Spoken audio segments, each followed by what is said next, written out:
টাকা 10-এ বরাদ্দ দিলেন। মানে এই অসততাগুলো না মানুষ এটা তো পছন্দ দুর্নীতির করে একটা না। লক্ষণ, একেবারে একটা উদাহরণ। একেবারে করাপ্ট মেন্টালিটি। এখন এগুলো বলার পরে যদি বট বাহিনী, অসৎ বাহিনী আমাকে গালাগালি করে, হুম। তাতে তো আমার কিছু যায় আসে না। আর সেটা আমার তাদের কাছে আমি জনপ্রিয় হতেও চাই না। আমি চোরের কাছে জনপ্রিয় হতে চাই না, আমি অসৎ মানুষের কাছে জনপ্রিয় হতে চাই না। আমি রাজনীতিকে যারা নিজের সুবিধা মতো ব্যবহার করে, যারা কোনোদিন শেখ হাসিনার বিরুদ্ধে, শেখ হাসিনার অন্যায়, অত্যাচার, দুর্নীতি, দুঃশাসনের বিরুদ্ধে একটা টু শব্দ করতে পারে নাই, তারা যখন এখন 32 নম্বর হিন্দি গান বাজায় ভাঙে আর মনে করে বিরাট বিপ্লবী হয়েছে, তাদের বিরুদ্ধে তো আমি সার্টেনলি আওয়াজ তুলবো। তাতে আমাকে কে পছন্দ করলো আর কে করলো না, I just don't care. তাহলে তো বলতেই হয় যে গত বছরের অভ্যুত্থানের পর যেটা অনেকে ভেবেছিল যে একটা আউটকাম হবে, অনেকগুলো আউটকামের মধ্যে একটা হবে যে বাংলাদেশে একটা নতুন নেতৃত্ব গড়ে উঠবে, তরুণ নেতৃত্ব ছাত্রদের মধ্যে থেকে, কিন্তু সেই আউটকামটা বোধহয় আর হচ্ছে না। না, আপনি একগুচ্ছ অসৎ, নতুন অসৎ দিয়ে আপনার কি হবে? পুরনো অসতের চেয়ে তো নতুন অসৎ বেশি ডেঞ্জারাস দেখতে পাচ্ছি। পুরনো অসৎগুলো তো তবু পলিটিক্যাল প্রুডেন্স ছিল, একটা ভিশন ছিল, কিছু করার চেষ্টা করেছে। এগুলোর তো সেগুলোও নাই, কিছুই নাই। পুরনো একটা প্রশ্নে ফিরে যাই, নির্বাচন সবাই প্রশ্ন করে যে হবে কিনা। এখন আপনি কি মনে করছেন? আপনি নিশ্চয়ই চান যে নির্বাচন হোক ফেব্রুয়ারি মাসে, কিন্তু আপনার মনে সংখ্যা কতটুকু? আপনি চান্সটা কত দেখেন? 50-50, 60-40, কিরকম চান্স দেখেন? আমি 50-50 দেখি। তো সেটা তো খুব ভালো না, নট এট অল, সরকারের জন্য ভালো না। এবং নির্বাচনের দিন কি হবে আপনি ভাবতে পারছেন সাবের ভাই? আমাদের আইন শৃঙ্খলা পরিস্থিতির দিকে তাকায় দেখেন, আপনি তাকায় দেখেন কি অবস্থা।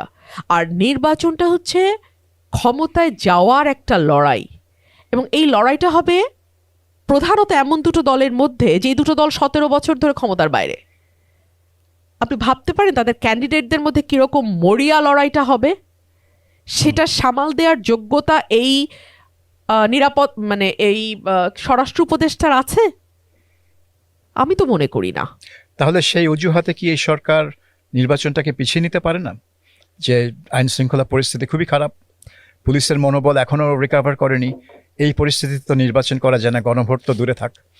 এই অজুহাত তো সরকারের পোষা দল এনসিপি অলরেডি দেয়া শুরুও করেছে, তাই না? তারা বলছে না যে এখন যে ল অ্যান্ড অর্ডার সিচুয়েশন, তাতে তো নির্বাচন হওয়ার মতো না। কিন্তু এটা সেই ডিম আগে না মুরগি আগে, কারণ নির্বাচন না হলে অবস্থার উন্নতি হবে না, আবার অবস্থার উন্নতি না হলে নির্বাচন নিয়ে অনেকে প্রশ্ন করা শুরু করবে। সো ডিম আগে না মুরগি আগের মতন ডিলেমার মধ্যে চলে যাচ্ছি আমরা। ঐতিহাসিকভাবে এরকম ঘটনা ঘটেছে, যেরকম হিটলারের কথা বলা হয় যে সে তার পার্টি, নাৎসি পার্টি, নির্বাচনে সংখ্যাগরিষ্ঠতা পেয়েছিল ঠিকই, কিন্তু তিনি মানে ধারণা করা হয় যে তার লোকজনই সংসদ ভবনে আগুন লাগিয়ে দেয়, এবং ওই আগুনের অজুহাত ধরে সে জরুরি অবস্থা জারি করে এবং অন্যান্য সব ধরনের নিপীড়নমূলক ব্যবস্থা নেওয়া শুরু করে। তো এটা হচ্ছে ফলস ফ্ল্যাগ অপারেশন যেটাকে বলা হয়। তো এখন আইন শৃঙ্খলা যে নির্বাচন চায় না, তারা তো নিজে থেকেই আইন শৃঙ্খলা পরিস্থিতি নাজুক করে দিতে পারে। একদম। আপনি যদি লক্ষ্য করেন, কিছুদিন আগে জনাব সজীব ওয়াজেদ জয় একটি কথা বলেছেন। উনি বলেছেন যে এই নির্বাচন বানচালের জন্য সব রকম চেষ্টা আওয়ামী লীগ করবে। আমরা জানি না যে আওয়ামী লীগ আসলে কি করবে, এবং আওয়ামী লীগ তো একা নয়, আওয়ামী লীগের সঙ্গে যুক্ত হয়েছে জামাত, এনসিপি সহ অন্যান্য পলিটিক্যাল পার্টিস, যুক্ত হয়েছে সরকার হিমসেলফ। সো আমি 50-50 বেশি দেখি না। এখন তো বড় প্রশ্ন আসবে যে ইলেকশন যদি আসলেই পিছিয়ে যায়, তাহলে বিএনপির অবস্থান কি হতে পারে? এখন বিএনপি তো সেই সম্ভাবনাটাকে অ্যাড্রেস করছে না এখনো। তারা তো এখনো সেই মোডে আছে যে ইলেকশন হবে, আমরা এই নির্বাচনের প্রস্তুতি নিচ্ছি। কিন্তু আপনাদের মানে ব্যাক অফ ইউর মাইন্ড, আপনারা কি আসলে চিন্তা করছেন যে যদি না হয় তাহলে বিএনপির অবস্থান কি হবে? নিশ্চয়ই নীতি নির্ধারকদের মধ্যে এই চিন্তায় আলোচনা আছে। আর আমি যেটা মনে করি যে বাংলাদেশ এই নির্বাচন এফোর্ড করতে পারবে না, মানে এই নির্বাচন না হওয়াটা এফোর্ড করতে পারবে না। হ্যাঁ, বিকজ আপনি অলরেডি জানেন যে আমাদের অর্থনীতির অবস্থা একেবারেই ভঙ্গুর। আমাদের কোনো বিনিয়োগ আসছে না, বিদেশি বিনিয়োগ যেটা ফরেন ডিরেক্ট ইনভেস্টমেন্ট অলমোস্ট নীল। আমাদের দেশের বিনিয়োগ হচ্ছে না। মূল্যস্ফীতি 8 যেটা দক্ষিণ এশিয়ার সবচেয়ে বেশি। ইভেন নেপালে এটা এত বড় অভ্যুত্থান হলো আমাদের মতো এবং আমাদের পরে, ওদের 1 NMS ইনফ্লেশন, সেখানে আমাদের 8 আমাদের মন্দরিন যেটা কার্পেটের নিচে লুকানো ছিল সেটাও বের হয়েছে। It's huge. এবং আমাদের সার্বিক অর্থনীতির অবস্থার মধ্যে কেবলমাত্র রেমিটেন্স দিয়ে যদি আপনি চালানোর চেষ্টা করেন, এটা খুব বেশি দূর আপনি নিতে পারবেন না। এবং এই ঝুঁকিটা, এই যে আনসার্টেনিটি, আনস্টেবিলিটি, এইগুলোর ঝুঁকি আসলে নেয়ার মতন আমাদের অবস্থা না। আর আইন শৃঙ্খলা পরিস্থিতির অবস্থা আপনি একবার একটু চিন্তা করে দেখেন সাবের ভাই, বাংলাদেশের 53 বছরে আমি জানি না, আমার স্মরণকালের মধ্যে তো এইরকম অবস্থা আমি কখনো দেখি নাই, এখন আমি যা দেখছি। এখানে অনেকে বাংলাদেশের সাথে শ্রীলঙ্কার তুলনা করে, যে শ্রীলঙ্কা যেভাবে অভ্যুত্থান হলো এবং প্রেসিডেন্ট রাজাপাকসেকে তার প্রাসাদ থেকে তাড়িয়ে দেওয়া হলো এবং লোকজন প্রাসাদ দখল করে ফেললো, তো বাংলাদেশের সেরকম একটা ঘটনা ঘটেছে বলে তারা অনেকে মনে করেন।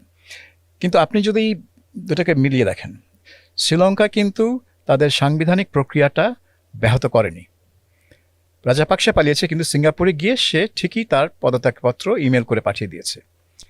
আচ্ছা, দ্বিতীয়ত তার জায়গায় কে প্রেসিডেন্ট হবে এটা কিন্তু কোনো এনজিও থেকে লোক এনে বসানো হয়নি। সংসদ, তাদের নিয়ম হচ্ছে সংসদ ওই তার যে বাকি টার্মের যে বাকি সময়টা সেটা পূরণ করার জন্য সংসদই নির্বাচিত করবে তাদের সদস্যদের মধ্যে থেকে প্রেসিডেন্ট, এবং সেটাই করেছে। এবং রনিল বিক্রমসিংহে যিনি প্রধানমন্ত্রী ছিলেন, যার বাসাও পুড়িয়ে দেওয়া হয়েছিল, তাকে প্রেসিডেন্ট নির্বাচিত করলো। এবং তিনি প্রেসিডেন্ট 2 বছর থাকার পর যখন নির্ধারিত সময় নির্বাচন হলো, তখন বামপন্থী বিরোধী দল বিপুল ভোটে প্রেসিডেন্ট এবং সংসদ দুটোই নিয়ে আসলো, যেটা জীবনে তাদের পক্ষে সম্ভব হতো না। সো ওই গণতান্ত্রিক প্রক্রিয়া এবং সাংবিধানিক প্রক্রিয়ায় গিয়েছে বলেই ওই দেশটি ভেঙে পড়েনি। এবং সেজন্যই আজকে আপনি যেটা বলছেন যে তাদের মুদ্রাস্ফীতি নেমে আসছে 1 নেপালে 1 আর শ্রীলঙ্কাতেও কাছাকাছি 2.3 বা সামথিং, খুবই লো হয়েছে এবং ইকোনমি অনেকটা স্টেবল হয়ে গেছে। কিন্তু তাদের মানে পলিটিক্যাল প্রসেসটা কখনোই ব্রেকডাউন করেনি। তো বাংলাদেশে দেখা গেল যে একটা সরকারের পতনের সাথে সাথে পুরো প্রক্রিয়াটা ওলটপালট হয়ে গেল এবং কেউ বলা শুরু করলো যেটা বিপ্লবী সরকার, কিন্তু আসলে তো বিপ্লবী সরকার না, কারণ এখানে তো কিছুটা সাংবিধানিক উপায়েও তারা আগানোর চেষ্টা করছে। আপনার কি মনে হয়, এটা কি আপনি বিপ্লবী সরকার বলবেন নাকি সাংবিধানিক সরকার বলবেন? নাকি আমার সমস্যাটা হচ্ছে, আমি যদি নাগরিক সমাজের সদস্য হতাম, আমার পক্ষে আপনার প্রশ্নের উত্তর এক কথায় দিয়ে দেওয়া খুব সহজ হতো। কিন্তু আমি রাজনীতি করি, সেই কারণে পলিটিক্যাল কারেক্টনেস এবং ইনকারেক্টনেস আমাকে চিন্তা করতে হয়। তারপরেও আমি যতদূর সম্ভব ভদ্র ভাষায় আপনাকে একটা লাইন বলি। আপনি যেই দেশে 90% ওপরে লিটারেসি রেট, তার সঙ্গে যদি আপনি আমার দেশের মানুষের তুলনা করেন, তাহলে সঠিক হবে না। এবং ওদের এই শিক্ষার হারটা আজকে থেকে হয়নি, ওদের এই সভ্যতা, শিক্ষা, ওদের যেই আমি কি বলবো, ওদের যেই মানসিক গঠন, তার কোনোটার সঙ্গে আপনি এই দেশকে তুলনা করলে আপনাকে হতাশ হতে হবে। হ্যাঁ, আমি এত ক্ষুদ্র ক্ষুদ্র ব্যক্তি স্বার্থকেন্দ্রিক মানুষের সমন্বয় খুব কম দেশে আছে সাবের ভাই। আমি অনেক দরিদ্র দেশে গেছি, এই কথাটা আমি বলি খুব, যে আমি আফ্রিকার অনেক দেশে গেছি। ইভেন কিছুদিন আগেই আমি একটা কনফারেন্সে গিয়েছিলাম পশ্চিমের একটা দেশে, সেখানে সিরিয়া, তারপরে ঘানা, নাইজেরিয়া, সেখান থেকেও মানুষ এসেছিলেন। এবং এরকম প্রায় কনফারেন্সে আমার দেখা হয় নানান দেশের মানুষের সঙ্গে। আমি এরকম কালেকটিভ অসভ্য দেশ কোথাও দেখি নাই। আমি দুঃখিত, এটা পলিটিক্যাল ইনকারেক্ট কথা আমি বললাম, কিন্তু এটা সত্য। অসভ্য কোন অর্থে? সর্ব অর্থে। আপনি কোন অর্থে নয় বলেন। আমরা ধরুন একটা সমাজে মার্জিনালাইজড পিপল কেমন থাকে, অপেক্ষাকৃত দুর্বল মানুষের উপরে আপনার আচরণ কেমন, সেটা নির্ভর করে আপনি কতটা সভ্য। হ্যাঁ, ধরুন একজন নারী, তিনি শারীরিকভাবে কিছুটা দুর্বল বলে আপনি তার পোশাক নিয়ে যেভাবে জঘন্য ভাষায় সামাজিক যোগাযোগ মাধ্যমে কথা বলেন, কিংবা তার লুক নিয়ে, তার অ্যাপিয়ারেন্স নিয়ে, তার কথা নিয়ে, তার টোন নিয়ে, তার বয়স নিয়ে, তার ব্যক্তি জীবন নিয়ে, আমার মনে হয় না এটা পৃথিবীর কোনো দেশে আর হয়। এবং এটা নিয়ে কারো কোনো রকম লজ্জাবোধ নাই। ধরুন আমেরিকায় ট্যাক্সি চালকও আপনার দেশের বিরাট নেতা হয়ে যেতে পারে ইউটিউবে, যার হয়তো পারিবারিক পরিচয় টরিচয় বাদই দেন, লেখাপড়াও হয়তো বুঝতেই পারেন যে ফার্স্ট জেনারেশন হয়তো কোনো মতে হয়তো লিখছে বা পড়ছে, কিন্তু সে আপনার একটা বড় অংশকে লিড করছে, বড় অংশের মধ্যে ন্যারেটিভ তৈরি করছে, বড় অংশকে গাইড করছে, এবং আপনি গাইডেড হচ্ছেন এরকম একটা এই ক্লাসের একটা মানুষকে দ্বারা। সো এইগুলো নিয়ে যখন আমি কথা বলবো, এটা তো পলিটিক্যাল ইনকারেক্ট কথা, কারণ এগুলোর তো একটা হবে, ব্যাকফায়ার করবে আমাকে। এই কথাগুলো তো আর আমি আজকে বলে যাব আর আমার উপরে এটার ব্যাকফায়ার আসবে না তা তো না, আসবে। বুঝই তো, what is true is true. আপনি বলছেন যে এটা পলিটিক্যালি ইনকারেক্ট কথা। ইনকারেক্ট কথা হতে পারে, Politically incorrect. পলিটিক্যালি ইনকারেক্ট কথা হতে পারে, কিন্তু আমরা একটা জিনিস দেখলাম যখন এই জুলাই সনদটা স্বাক্ষর হলো, তখন মোহাম্মদ ইউনূস এটার ঘোষণা দিলেন যে বাংলাদেশ এখন বর্বর যুগ থেকে সভ্য যুগে প্রবেশ করলো। তার মানে কি ওই জুলাই সনদ সই করার দিন পর্যন্ত বাংলাদেশ বর্বরতার মধ্যে ছিল, আর হঠাৎ করে একদিনে একটা কাগজে সই করে বাংলাদেশ সভ্য হয়ে গেল। তো সেটাও কি পলিটিক্যাল ইনকারেক্ট না? এটা তো আমার কাছে খুবই আপত্তিকর বক্তব্য ছিল। আপনি এমন একজন মানুষকে নিয়ে আমাকে প্রশ্নটি করেছেন যিনি দেশের চেয়ে বিদেশে থাকতে বেশি স্বচ্ছন্দ বোধ করেন। আপনি এমন একজন ব্যক্তিকে নিয়ে প্রশ্নটি করেছেন যিনি দেশের গণমাধ্যমকে সাক্ষাৎকার দেন না, কিন্তু মাহদি আমিনের একটা প্রাইভেট চ্যানেলে গিয়ে তিনি কথা বলতে স্বাচ্ছন্দ্য বোধ করেন। আপনি এমন একজন ব্যক্তিকে নিয়ে আমাকে প্রশ্নটি করেছেন যিনি মনে করেন বিদেশে ডুয়াল সিটিজেনশিপ থাকলেই তাকে উপদেষ্টা পরিষদে জায়গা দেয়া একটা যোগ্যতার মাপকাঠি। তো আপনি যদি এমন একজন ব্যক্তি সম্পর্কে আমাকে প্রশ্নটি করেন, আমি আপনাকে কি জবাব দেব আপনি আমাকে বলেন। আর দেখুন, আমি একটু মনে করিয়ে দেই, ওনার সময়েই লাশ কবর থেকে তুলে পোড়ানোর সংস্কৃতি চালু হয়েছে বাংলাদেশের জীবনে। আমি তো বলেছি আমাদের কালেকটিভ আনসিভিলাইজড ব্যবহার আছে, কিন্তু ওটা অত দূর যায় নাই 53 বছরে যে কবর থেকে লাশ তুলে পোড়ানো হবে। আপনি যে ব্যক্তিকে নিয়ে প্রশ্নটি করছেন তার শাসনামলে কবর থেকে লাশ তুলে পোড়ানো হয়েছে। তার শাসনামলে মেয়েদেরকে বাসে, রাস্তায় হেনস্থাকারীকে ফুলের মালা দিয়ে থানা থেকে বের করা হয়েছে। আপনি এমন একজন ব্যক্তিকে নিয়ে প্রশ্নটি করছেন যার শাসন আমলে আমরা দেখেছি মেয়েদের ফুটবল খেলা তৌহিদি জনতা বন্ধ করে দিয়েছে। আপনি এমন একজন শাসকের কথা বলছেন বা এমন একজন ব্যক্তির কথা বলছেন যিনি 80 বছর বয়সেও 100 বছর রাজত্ব করার স্বপ্ন দেখেন, এবং সেটাও উইদাউট ভোট। আপনি আমাকে এমন একজন ব্যক্তিকে নিয়ে প্রশ্নটি করছেন যার সময়ে বাংলাদেশ শুধু অর্থনীতির দিক থেকে নয়, সামাজিক, সাংস্কৃতিক, মননশীলতার দিক থেকেও পেছনে হাঁটছে। সো আমি আসলে কি জবাব দেব? আমার মনে হয় জবাব আপনি দিয়ে দিয়েছেন। আপনার সব বক্তব্যে এক ধরনের জবাব, এক ধরনের না, আমার মনে হয় পরিষ্কার জবাবই এসছে। কিন্তু এটা শুধু আমি না, আমার মনে হয় অনেক অনেক লোকই ওনার এই মন্তব্যটা নিয়ে আপত্তি প্রকাশ করেছেন। ঢাকা ইউনিভার্সিটির যে টিচার্স নেটওয়ার্ক আছে তারা একটা বিবৃতি দিয়ে এটার তীব্র প্রতিবাদ করেছিল, কিন্তু সরকার থেকে এটা প্রত্যাহার করা হয়নি বা কোনো ধরনের অ্যাপোলজিও সিক করা হয়নি। তো সেটাই আরেকটা জিনিস বলে দেয় আর কি।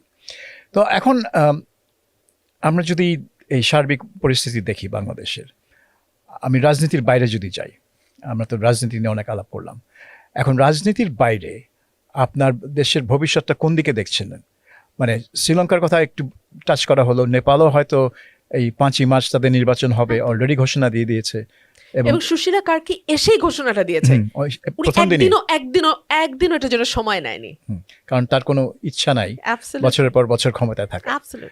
তো বাংলাদেশে এখন ওখানে আমরা ধরে নিচ্ছি যে ওখানে সমাজ অনেক স্থিতিশীল থাকবে এবং লেখাপড়া, অর্থনীতি যেভাবে চলা যাবে আছে। তো কিন্তু বাংলাদেশে যেই ধরনের অবস্থা চলছে, গত বছরের জুলাই থেকে যখন থেকে ছাত্রদের আন্দোলন শুরু হলো, তারপর তো শেখ হাসিনার পতনের পরও তো অনেক দিন কলেজ, ইউনিভার্সিটিতে এক ধরনের অস্থির পরিবেশ ছিল, যেখানে মব গিয়ে বিভিন্ন কক্ষে টিচারদেরকে পদত্যাগ করতে বাধ্য করেছে, প্রতিষ্ঠান থেকে তাড়িয়ে দিয়েছে।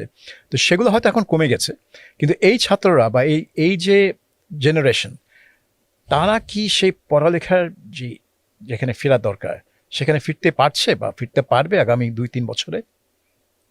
কি মনে হয় আপনার? দেখুন, আপনি বিশ্ববিদ্যালয়ের একটা হলে থাকেন, রুমে থাকেন, গণরুমে থাকেন, আপনাকে চলবার জন্যে কষ্ট করে টিউশনি করতে হয়, আপনাকে হলের একেবারেই মানে যে ভাড়াটা, খাওয়ার যে ক্যান্টিনের যে টাকাটা, সেটাও দিতে আপনাকে, আপনার কষ্ট হয়, আপনার পরিবারের কষ্ট হয়।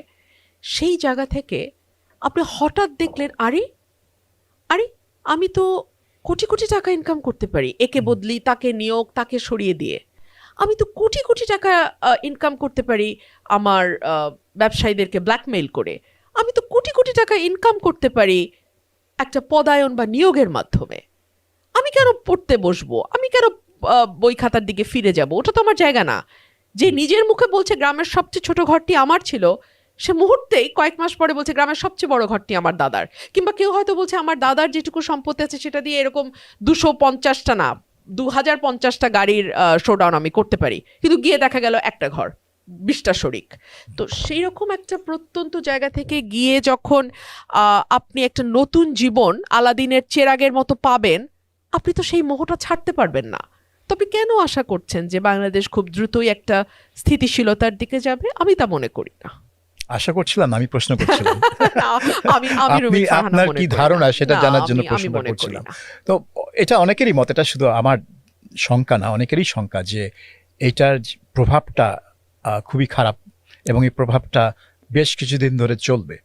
তো যাই হোক, আপনারা হয়তো আশা করতে পারেন যে নির্বাচনটা সঠিকভাবে হয়ে গেলে, সুষ্ঠু এবং শান্তিপূর্ণভাবে হয়ে গেলে এবং ক্ষমতা হস্তান্তর শান্তিপূর্ণভাবে হয়ে গেলে হয়তো দেশটা আবার এক ধরনের স্থিতিশীল নিয়মতান্ত্রিক পথে ফিরে আসবে। কিন্তু এখন ওটা পরের কথা। আগে আমাদের অনুষ্ঠানে প্রায় অনেক শেষ পর্যায়ে এসে গেছি। আপনি পেশায় আইনজীবী, একদম। সুপ্রিম কোর্টের অ্যাডভোকেট। তো আইন প্রফেশনও আজকাল এই গত 1-1.5 বছরে, শুধু 1-1.5 বছরে না, আগেও যেরকম প্রশ্নের মুখে ছিল, যেভাবে আইনকে ব্যবহার করে বিগত আওয়ামী লীগ সরকার তার প্রতিপক্ষকে ঘায়েল করার চেষ্টা করেছে, এই গত 1.5 বছরেও এই অন্তর্বর্তীকালীন সরকার তারাও আইনকে ব্যবহার করে তাদের চোখে যারা প্রতিপক্ষ তাদেরকে ঘায়েল করার চেষ্টা করেছে বলে অভিযোগ আছে। এবং শুধু অভিযোগ না, আমরা এটা প্রকাশ্যে দেখছি যে আরবিট্রারি অ্যারেস্ট, মিথ্যা মামলার দিয়ে গ্রেফতার এবং মাসের পর মাস জামিন না দিয়ে জেলে রাখা। তো এই পরিস্থিতিতে আপনি যে একজন আইনজীবী, আপনার নিজের প্রফেশনের কার্যক্রম সম্পর্কে আপনার কি অ্যাসেসমেন্ট, কি ধারণা এবং বিশ্লেষণ? আমি কষ্ট নিয়ে বলি যে আমরা আশা করেছিলাম একটা বড় ধরনের পরিবর্তন ধীরে ধীরে সূচিত হবে, সূচনাটা হবে, হলো না। ধরুন এসকে সিনহাকে যখন সরিয়ে দেয়া হলো খুবই ইল্লিগাল ওয়েতে, বন্দুকের নলের মুখে, আমরা কিন্তু তীব্রভাবে, আমি ভীষণভাবে সমালোচনা করেছি, আর সবাই করেছে, আমিও ভীষণ সমালোচনা করেছি। আমরা দেখলাম যে শেখ হাসিনা যখন চলে গেলেন, পালিয়ে গেলেন, তখন বায়তুল মোকাররমের খতিব থেকে শুরু করে সবাই পালিয়ে গেল। আমরা কি পারতাম না আমাদের অ্যাপেলেট ডিভিশনে যারা যে জজদেরকে আমরা মব করে, হাসনাত সার্জিসরা মব করে গিয়ে সুপ্রিম কোর্ট থেকে বিদায় করলো, তাদেরকে সুপ্রিম জুডিশিয়াল কাউন্সিল করে একটা প্রপার প্রসিজিওর ফলো করে তাদেরকে আইনের আওতায় যদি আনার হয়, এনে তাদের বিচার করতে একটা দৃষ্টান্ত শুরু, মানে জাস্ট একটা মানে প্রথম পদক্ষেপ হিসেবে আমরা কি এটা করতে পারতাম না? আমরা করি নাই। আমরা কি পারতাম না যে শেখ হাসিনার সময় হরে দরে সবাইকে মামলা দেওয়া হতো? আমার নামে খুনের মামলা আছে 3টা, ডিজিটাল সিকিউরিটির মামলা আছে 6টা, আমার টোটাল 9টা না 10টা মামলা। তো এই যে খুনের মামলা, জজ সাহেবের বাড়ি ভাঙার মামলা, আমার ডিজিটাল সিকিউরিটির মামলা, যে